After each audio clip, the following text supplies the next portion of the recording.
guys, welcome back to Bulletproof Mindset, where we help you bulletproof your mind through health, fitness, and a wee bit of chit chat. So today's episode is about 6 gym myths that we absolutely hate, and we've busted them for you, or we hope we've busted them for you. So if that's something you're into, enjoy. Drum roll, please. Drum roll, please. And the first myth that we're going to get into: carbs make you fat. Oh, they absolutely do. Oh no, I thought that's how when I eat all the carbs, I'm so fat as fuck. Every time I've been shredded, I've no hit carbs. Aye, that's cut it. out bread. Just cut out bread. Just the bread. Pasta. So, like, getting into this, I mean, to a lot of people listening, it might seem blatantly obvious that carbs don't make you fat, because there's been so many studies and it's all over the internet that carbs don't make you fat. But I don't think it is obvious, because I still see a majority of people saying, "Oh, I've cut out pasta. I'm doing fucking keto," and I'm like, "Whoa, really?" It's so hard. It's so hard to hear that people are still in that mindset. But like for us and for me and you, it's so obvious that they don't. Aye. That surely how can other people? But obviously, it's just marketing. All the, like the keto diets and that are pushing it down people. That if you cut out carbs, you will lose weight, and it's just simply you might lose weight at first, but you won't lose body fat. You'll lose water weight, etc. No, I think you might lose weight, but the weight gain comes back when you introduce carbs again. No, I really don't think it is that. The weight gain will come back when people start introducing carbs back into their diet. That's why keto works. That's why the Atkins diet. See, all these diets, they all work because it's nice and simple to follow. You eliminate one food group. What does that one food group do? It reduces your calories. That's how you lose fucking weight. You have taken your current calorie intake, you've reduced it, your body then adapts to it, then you're used to those calories, so slowly but surely you start to introduce carbs or whatever it is. It's just simply a calorie deficit. You've created a calorie deficit through a certain means of reducing your food intake. And let's be honest, who doesn't want to eat carbs? I know. That's what there was a few people in the gym that were saying, "Oh, I'm keto," and they're asking for a wee bit of advice, and I'm always a wee bit wary. I never want when somebody goes, "Oh, I'm keto," I never want to go, "That's fucking shit, you shouldn't do that," because it just, at least they're trying something. They're trying slowly educate them on, well, why do you think that's working for you, and get them to like really question themselves. What really grinds my gears is when they're not like fitness fanatics and they're going down. I would say keto, intermittent fasting is a fitness fanatic's way of going, like, I've finessed everything else, now I'm going to do that to gain even more performance or weight loss. But they're doing that at the start when they don't even have anything else in place. No, I see what you mean. Even for fitness fanatics, I feel like it's just a way of trying something out and thinking, right, let me see what benefits I get. But the cutting carbs, like, it's in one hand, most people do overconsume carbs. Yeah, 100%. And that's why the message probably sticks, because you're like, I wouldn't even say the over-consume carbs. Oh, you can say it like that, or you can just say they under-consume protein and fats. Yeah, and I think that's a stronger message into it. It's like, there's like calorie deficit was the term hammered for the last couple of years. I think the message going forward is under consuming protein. 100%. Maybe not a sexy phrase. Maybe we can come up with a sexy phrase like that's not going to sell much. You're under consuming protein, and that is all. I know, but that will certainly be, that's the message that will be pushed or should be pushed a wee bit more. But carbs definitely. So for anybody listening, one thing that carbohydrates are stored in your body as glucose and glycogen more in the muscles. So when you do not eat any carbohydrates or a very little amount of carbohydrates, so when you digest carbohydrates, they're used as glucose, that's your energy, but the excess carbohydrates are stored in your muscles as glycogen. If you do not consume carbohydrates for a few days, your kidneys will flush out that glycogen using insulin, so you don't need any insulin. So the glycogen and the insulin will leave your body through water. So on average, people lose 5 to 10 pounds of water weight instantly. Aye. That's how when people go keto, they do lose this instantaneous water weight. They do get a little bit leaner straight away, and it's just your insulin. You don't need any insulin because there's no glycogen. And that's it. And that's why people love it, because they go, "Oh, I lost 10 pounds. Quick. Let's go." People love fast. They love that word fast, and we hate that word fast. Aye. Such a shit word. Yeah, stop going in like with it. I would say that's the mindset to move away from, is I want results today. Like I always love the quote or whatever. I can't remember where I seen it, but it was like, it took you 17 years of over consuming more food and moving less to get to where you are. 12-week challenges aren't going to get you to where you need to be. Like, No, why do you want to rush the process? By rushing the process, you have to cut corners, you have to do these stupid extreme diets, drink shakes and all that shit. But it's not a good one. So that's a good myth. Definitely. Next, okay, myth number 2, that is that fit people look like they have it all figured out. And I love this one because it's something that maybe I think we see it more because we're in the fitness world, but I think a lot of people will judge someone figuring it out when they've got a six-pack or they look like they're ready to step on stage, when there's probably more body dysmorphia and body image issues, what's it called, eating disorders in the fitness space than there is general pop. I mean, personal trainers are known to have the highest insecurity rates. Exactly. Because they're always under scrutiny from themselves and from other people. Yep. Why did you start in fitness? To look better. Insecurities. Insecurities, you know what I mean? And they never really, like, they change as you go. Like, I would say I'm at a point where I'm actually really happy with my body. And I'm not the biggest. And I'm not the most shredded, but I've finally got a healthy relationship with how I look at myself. And that is fucking really difficult to come by. People go 10s, 20 years And trying never to get conquer that. that. And some people, just never really do conquer it. They just keep going. And so the point of this point here is that you may look to the biggest guy or the most kind of shredded person, girl, guy, whatever it is in the gym, and you might think, right, that's the person that I'm going to take advice from because they know what they're doing. Yet when you look at the routine, they're doing an hour of planned cardio a day. They're eating out of containers 24/7, chicken broccoli, a very restrict diet. They're turning down social occasions. To me, that fits a very small, disciplined mindset individual that has other goals because they marry their principles. But for anyone trying to live a healthy lifestyle, that isn't healthy. 100%. And even though they're doing that, some people don't even understand why they're doing it. They just know to do it. Yeah, they just know that routine will get them there, but they have no idea how to teach so-and-so who comes up to him and says, here, what are you doing to look like that? And they'll go, I look like this because of that. But that doesn't mean that the person asking will be able to do the exact same thing and look like them. And the only reason I can talk to this, because I've went through this myself, I said it on a previous episode, where I'm not going to dub the guy's name in it or anything like that, but no, straight bag. There is someone I know who's tried to train people before. And he went through the same thing that I'd done, where I was like, right, what's worked for me as a 20-year-old man that didn't really have gym anxiety coming into the gym. As I said to you, I went to the gym when I was in high school, and it was my whole classroom in the class, so we just fucked about, and it was easy to learn. And the beauty of that is I managed to get in a gym environment without any kind of barriers. But I was like, right, I'm doing a chest day on a Monday, a back day Tuesday, shoulder day Wednesday.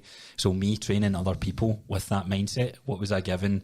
Sandra, that's 55, that's never walked into a gym before. It's not the makeup of the gym session itself. It's actually, there's more learning and coaching cues. Like, some people just don't have the coordination to bend over. We're talking about that. Having the confidence to walk into a gym, being able to hold a conversation or make eye contact with somebody. Like, you break down so many other barriers before helping that person. And I know someone, he's huge, he's jacked, he fucking looks good. He's like, I can PT, I'll PT, no problem. And he's writing plans, and I'm like, you're writing somebody he wrote a plan for someone who's working 70 hours a week, and she had to get into the gym 6 days.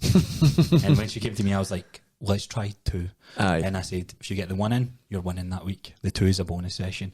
And that was I was a smart strategy. And all that came down to was lack of experience, but it goes to show you not all the time is the biggest guy or the most shredded girl the right person to be training. A lot of people just look at looks and go, oh, they must know what they're doing because they look like that. But some people are just genetically gifted to look better. You know, some girls are just genetically gifted with big bums. Oh, there was a clip of a guy. He's obviously said it to get popular, but you're going down this route. He's like, it's fucking easy for girls to get in shape. No, not every girl, but there is some out there who genetically have big bums, and then other girls look at them and go, right, I'm going to follow her workout routine because they put it on Instagram and they get the good angles, and they go, right, I done this, and this. I'm like, no, you fucking didn't. Aye, there's 2 parts to this. And that's fucking bullshit. Aye, there's a male, the male side of this, but the female side of it. some of these girls have had fucking implants as well, and they 100%. make hundreds of thousands of pounds a year Yeah. from their marketing and pitching their program. And I can tell a program shit if it doesn't have squats, hip thrusts, or deadlifts, or Romanian deadlifts in it to build your glutes. If that's not in it, then see the bandy kickbacks and set them on a pull-up machine. It's like Hurts my these soul. are wee little isometric exercises, but we're fucking we're missing a big fundamental mover for that. So. And there also is guys in the other spectrum who can go into the gym and the stimulus just builds them quicker. Do you know what I mean? They don't even eat it. They don't even eat well. They don't even need to train that hard. They just go in and they can just build. And then when they do eat well and that's where the real bodybuilders. That's where the real bodybuilders are born. Yeah. And I would even say on that, just the last point on when. Like what is like we've got a different image of what does super fit and healthy look, because we still think that is bodybuilders, unfortunately. Yeah. Whether it's a bikini competitor, fitness model, or a bodybuilder. To me, I do like C-Bum's physique. Like C-Bum is Chris Bumstead. It's not a gay porn or something like that. But this man, Chris Bumstead, I think he's got one of the best physiques I've ever seen, and I still love that style of training, and I admire the discipline that goes into it. I went through it myself, and just for me, I don't want to give up my relationship with my wife, friends, business. I'd rather focus on those things, and unfortunately, could I put the time in and be a wee bit more disciplined to an extent? But I don't believe it's healthy. It's not healthy. When you've got goals and aspirations in a career, it just gets to a point where you can't be in that kind of shape, but it doesn't mean you can't be healthy and fit and strong. I know, but one exception to this is me, because I'm also the biggest guy in Gym 24. I'm the best trainer. No, so I'll say one last thing, and you'll have heard this, like, because someone's a PT, right? And my clients will go, oh, they just take everything I say with gold standard. And I try and say to them, look, don't just listen to anybody who says they're into fitness or they're a personal trainer and take it with gold standard, because they can say whatever the fuck they want to say. There is no legislation to teach in a certain way. The coaching cues that they'll use is the coaching cues that I use were learned from ourselves and from other people. They were not taught in a course. It's all to do with experience. That's So what it all comes down to. I told my client the other day, because I can't remember what they said to me, but they said something like, you know what you're talking about because you went through this. And I was like, no. I says, see in the course for becoming a personal trainer, you don't get taught how to deadlift. You don't get taught how to squat. You don't get taught how to bench press. And they're like, what? I'm like, I see all the people are personal trainers.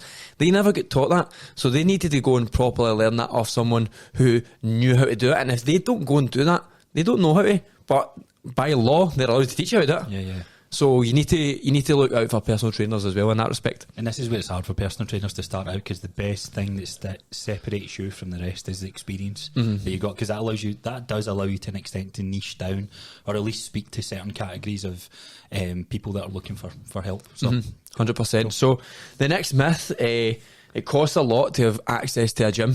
I really don't like this one, because I don't know why it is a myth. I don't know why it's no, that's expensive. We actually touched on this a wee bit, I'm sure. Yeah, we spoke about this quite a few times.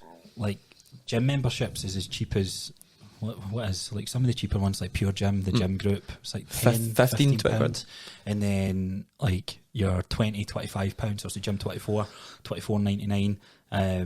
You get big corporate gyms like New Age Fitness and JD, they're about the 20 mark. And then you've got David Lloyd's and Bannatyne's up the higher end.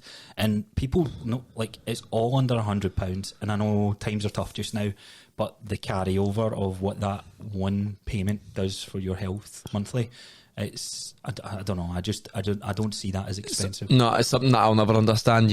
If you go to David Lloyd's because you like swims and saunas, I don't like swimming, so there's absolutely no point in me going there, and it's not the kind of gym for me. But if it's the kind of gym that you enjoy, 30 quid extra a month is surely fuck all. Do you know what I mean? How many takeaways is that a month? Maybe 2 these days, So with how expensive things are. I was just going to do the math on it. So say you go to the gym twice a week, right? And then you look at a 4-week month, and it's 30 quid a month for your gym membership. That's what, £3.75. So it's even cheaper than a coffee these days for places. Most people, unless they're not going at all, are going twice a week. Aye. And this is where I used to pay a David Lloyd membership, a Pure Gym membership, I think I spoke about this before because I wanted to train at 4:30 in the morning, but David Lloyd's didn't open till 6. But I loved going to the sauna in the morning, and they had an outdoor pool, so I loved just. It was so weird. It was in England as well, so it wasn't as if I was in a tropical country. I was like, pissing down the rain. I was like, I'm going to work later on the day, but it was my way of checking my mindset. So I would go to Pure Gym, pay, I think it was like 15-20 quid a month, do my training session, finish at 5:30, drive over to the David Lloyd's opening up for 6:30 or whatever it was, and then I'd go straight into the sauna and I'd chill out there till I had to go to work at 8. And I remember people going like, I can't believe you pay like 80 quid a month for that. And I was like, but to me, that is nothing. And I can't remember what the math is, I'll do it just now, but it was like 80. I was going about 5 times a week, sometimes 6, sometimes even 7, just to use the sauna. If I do 5 divided by 4 and then divide by 4, then that's £4 a session for 90 quid's worth of gym memberships. It's no much. I mean, last year I had 3 gym memberships. One was £5, right? But another one was 30 and another one was like 25. So overall I was paying 60 quid over 3 gyms, and people are like, you're not going to cancel them. I was like, no, I enjoy going to 3 different environments, and I train harder and I just fucking enjoy it. So if I pay 30 quid extra from you and I really fucking love it, like what do you spend 30 quid on these days? You can definitely cut other aspects of your life to make the gym membership. To just enjoy it. I would tell you, like, being like, I always thought best if I ever had to give up my house and stuff. Like, I'd done it, and when I didn't want to pay for a hotel in Nottingham when I was working down there for 4 days, I got a 24-hour gym, because then I could use the gym membership, I could use the shower facilities, I could brush my teeth, and then they were big things. Like, if you think about that, like we talk about the cost of living, like these are facilities that you can use that might save you a few bucks down the line. So it baffles me that people don't. It comes down to priority. People don't see the priority. If you're really struggling, Pure Gym, 15 quid, doesn't get any better than that. It's fucking easy. I know. It's the easiest start to your journey that you can go on. I think the gym group is literally $12.99. So, and that's buttons, literally buttons. But that's also the model. This is how I feel. Last year, honestly, I realised the importance of second-hand things. See, if you go on Facebook Marketplace, you can find somebody giving away a bike. Then you can go in the gym group, 13 quid a month. And what a lot of people, especially people with less money, I'm not saying I've got a lot of money, but I became a point where I was living paycheck to paycheck for ages, and you can go on and you can get a bike for fuck all off somebody who's willing to give it away. There's always something. You got to put your ego to the side, and if you go, I can't make it to the gym because it's too far away, get a bike, cycle there, 13 quid a month, and you start your journey from there, and you start building your health. Once you start building your health, you start building other things in your life. It's not expensive, but it takes bringing your ego down. It does. And I think in Scotland in particular, there's like I know around about our age and our generation, there's like a flex that you need to have. I bought that brand new. The big, not even that, it's like, oh, look at me with my £400 t-shirt, and I'm like, I'm always like, I did go on a wee bit of spending spree before my honeymoon, and I was like, oh, look at me, and I was like, if you did feel the rush, but then I was like, I can't believe I just spent £420 on Alexander McQueen's. I literally wore them on that holiday, and I've worn them since. But I think that was because I was getting caught up. Because what was I seeing on my Instagram? Oh, the Palm Angels t-shirts, all that shit. And look, cool if that's a wee bit overdone now though. Oh man, Palm Angels fucking t-shirts. Can't handle it. I can't handle it, man. It is. It's like a flex, but the best way you can flex in someone is being healthier, being fitter, being stronger. See, the thing is, it's not even a flex. Like, see, when you're healthier, you just feel a better version of you. You don't feel better than everybody else, but you're confident. And confidence is one of the fucking key things in life. Aye. Do you know what this just reminded me? I remember I used to manage a boy down in England, and he had the best of gear on, right? He always had the best of gear on. Done a wee bit of bits on the side, so he was always splurging money, right? And I always wore plain t-shirts, and he goes, do you know, I wish I had your physique, because you can wear whatever you want and it looks good on you. And I was like, well, and then I was thinking from my perspective, I was like, oh, I wish I had a fucking Louis Vuitton t-shirt, because I was a young boy, young fucking insecure boy. So it's perspective. It's two. Do you know? I've never really cared about what I wore, but I remember I went into Primark before I went to Ibiza, right?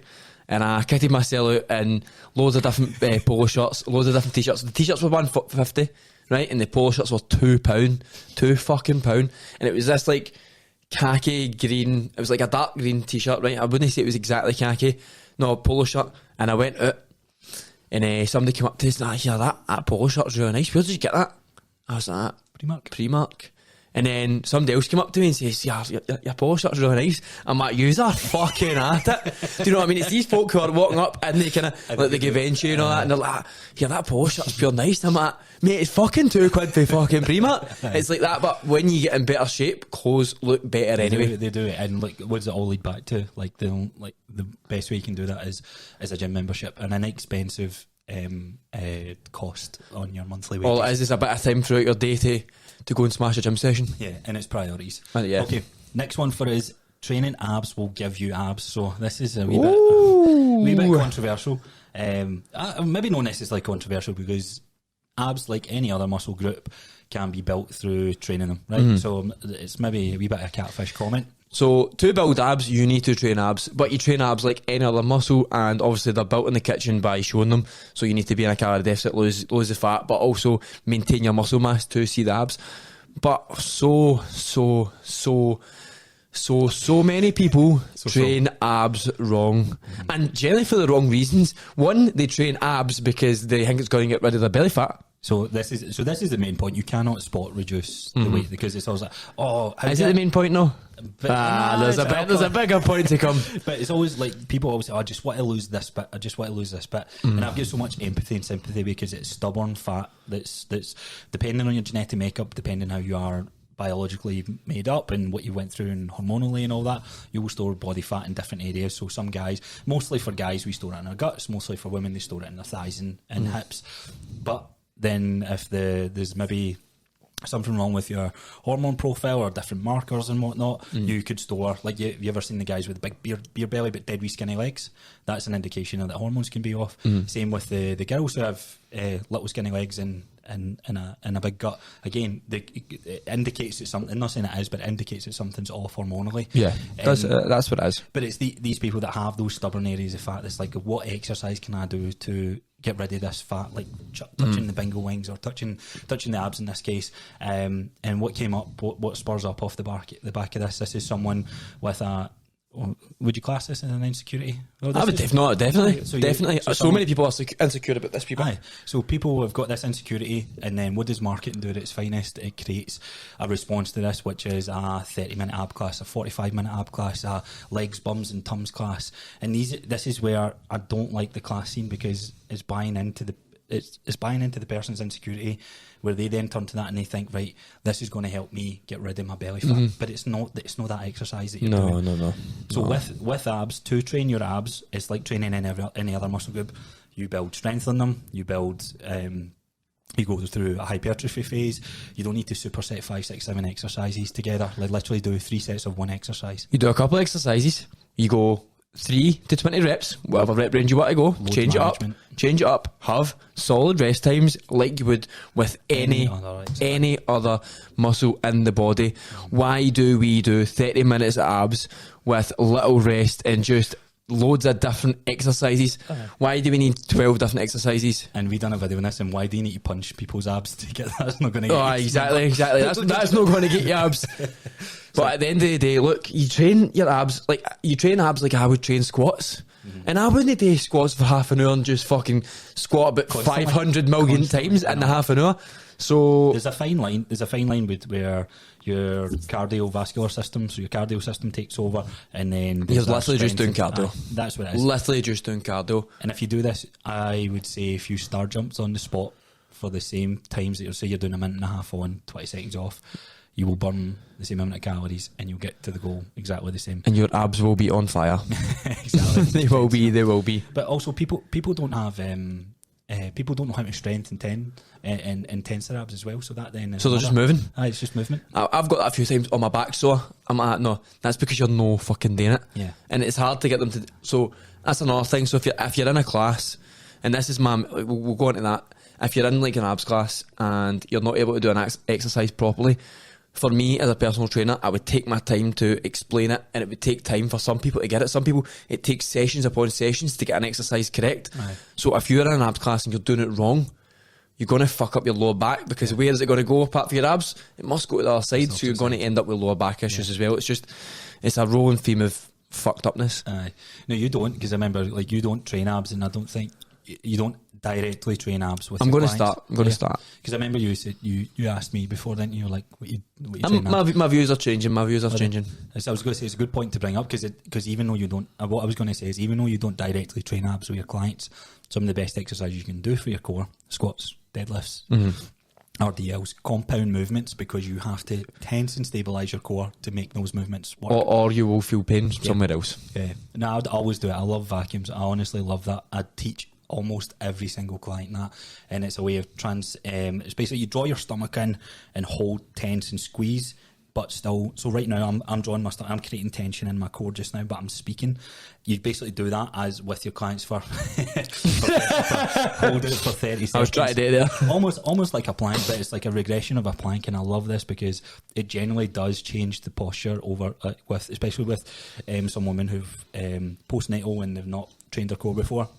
I can change their posture where it looks like they've lost 10, 15 pounds in a matter of weeks. It's not that they have, it's just like shoulders aren't forward, core's more drawn in. I mean, every person listening to this, you're on holiday and you catch a wee glimpse of yourself in the mirror walking by. What's the first thing you do? Well, guys, we put our chest out, draw our stomachs in, you're like, oh fuck, I was caught off guard there. But the stronger that core is, the more natural that becomes feels. 100%. So the next one, this is quite a controversial one, and to be honest with you, before we say it, we don't want anybody to take massive offence. We're going to go into it. So you can be fat and fit at the same time. I forgot about that point there. What? No, so the myth is you can be fat and fit at the same time, and look, studies have shown that you actually can't be obese and be as fit as you ever could be at the same time. It's biologically impossible. Aye, I think it's a very controversial topic, but this is why we do podcasts, because we wanted to be long form. We want to speak our thoughts on it. Whatever we say here, no matter where you fall on the fence when listening to this, I would don't, like what James said earlier, don't take it as verbatim. This is our experience and what we've read, and I'm always open to challenge. Now, I have so much empathy for individuals who fall into the obese category or are massively overweight, and I'm all for body positivity. I do believe there is, like, even just growing up, I always remember, like, even my brother, man, bless him, I used to fucking, like, he was a wee bit hating. I was like, hey fatty, like, there was always a bit of banter. It was banter, but it can become off as abusive. What is the first it's thing? It's a very fine line. Get away from me, you fat fuck, like, all that. It's a very you know what I mean? Oh yes, give me the banter. No, but like, I can't believe how close we are right now, actually, growing up. Some of the arguments we had. But no, that's sibling banter. That's sibling banter. But I have a lot of empathy, because it is very fucking hard, especially in this world with so much information out there, to go off and go on your health kit, especially if you fall in that category. One, food is so fucking easy to get. Far too easy. Most of the food out there is processed shit that makes you want more of it, so you're already at a loss. And the third point here is there's so much technology out there that it means you move less if you do not plan it in your day. So you're fucked. There's a lot of shit information out there for marketing towards keeping you fat. Aye, I know. It's like, so Slimming World, we'll go into it. It is engineered, so you go back time and time and time again. So you lose the weight, feel good, go, right, the only way that I can lose weight is to go back to Slimming World, give them more money, give them more recognition. Pay for my shakes. Pay for the shakes. So you just continuously give them money for the rest of your life. Yeah. If you don't go anywhere outside Slimming World, you will always go on that roller coaster, because it's engineered and designed that way. That is why they've never changed it, because they understand that everybody comes back. Aye, and equally, see the other end of the scale, see the anorexia. Like, you can be you can't be, what was the point? You can't be fat and fit at the same time. The same goes for, there's people who super maybe skinny. are not even super skinny. We spoke about bodybuilders. I wouldn't class them as fit. No.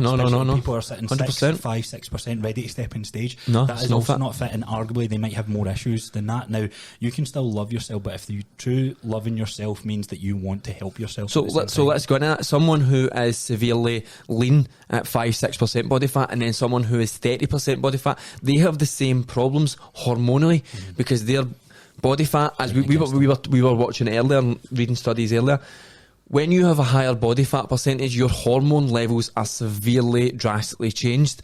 Your estrogen levels for men are severely increased. That's why obese men get breast tissue, because your estrogen is increased. That's why women have breast tissue, because their estrogen is higher. So if you are a man and you are obese and you get breast tissue, that means your estrogen is higher. If estrogen is higher, then testosterone must be lower, and men need testosterone to function and be happy.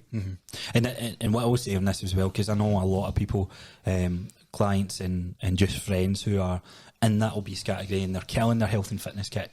Yes, you are fit, you're on the road to that, but there's a very fine line in like not just accepting where you are and keep pushing that, because the more fat tissue you have in the body, on your body, the more at risk that you are to continually fuck up your hormones and so the more at risk you are of diabetes, cardiovascular disease, and overall mortality. You are at risk of all three of them severely. Severely. As we were reading something earlier, just by you simply being obese, you increase all the risks without doing anything compared to not even with walking, you are still at risk of all them. And then you factor in the impact on your joints and the fact that the wear and tear on your body. If it's like lean muscle tissue is an active piece of tissue that helps you move, whereas the extra body fat, it's wear and tear and stress on your body. But one point that I will say on the like just being in the overweight category, we were saying it before, like it unfortunately the way the society is and where everything's designed, that it does feel like the whole world's against you, and it's hard because if you're making that reverse, you're turning the corner and you're on a different path back to that health and fit state than maybe you were once.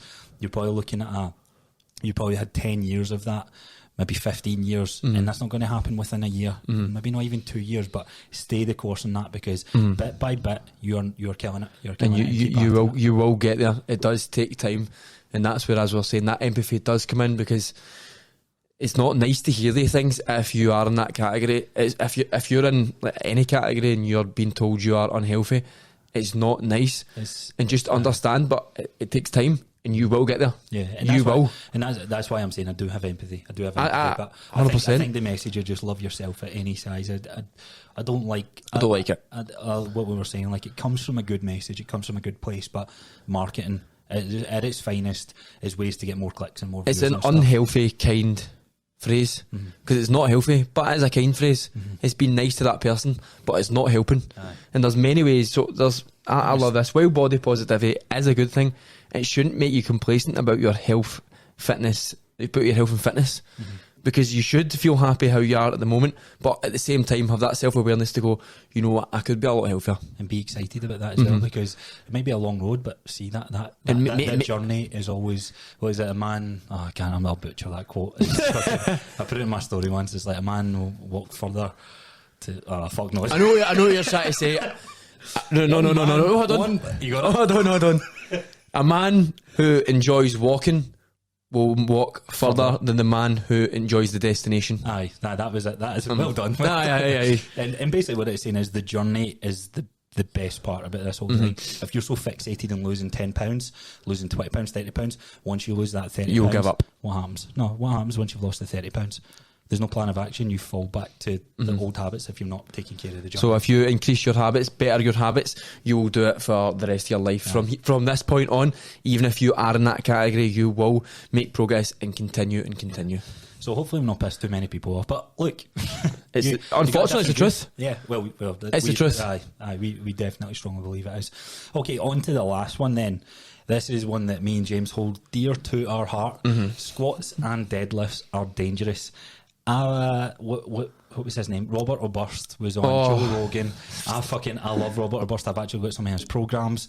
I've had some amazing gains from his programs, and he was on Joe Rogan's and said that only strength competitors should be the ones that deadlift.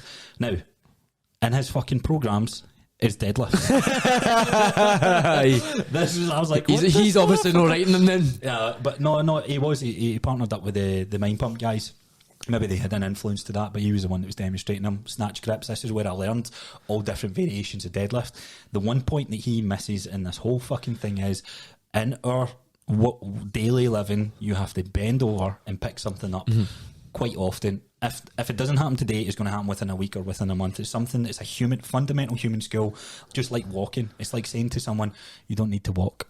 In general, population don't know how to do it. Exactly, and it's bizarre.